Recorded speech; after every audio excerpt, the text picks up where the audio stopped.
İnsan öldükten sonra arzu edecek ki hiç olmasa 2 rükət namaz kılardım. Hiç olmasa bunu ederdim. Hiç olmasa bunu ederdim. Yani bir hadiste Peygamberimiz sallallahu aleyhi ve sellem bir qəbrin yanından geçir. Deyir ki, bilirsinizmi indi bu qəbir sahibi ne istəyir?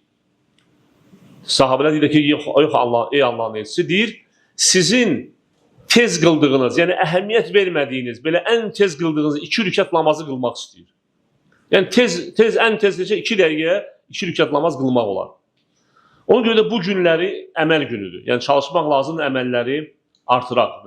Və necə ki, Ömər ibn Xattab buyurur ki, deyir ki, Həsibu ənfusəkum qablə ən tuhəsəbu və zinu əmələkum qablə ən tuzənu. Yəni qiyamət günü haqq hesab olunmamışdan öncə özünüzü haqq hesab edin, hesaba çəkin.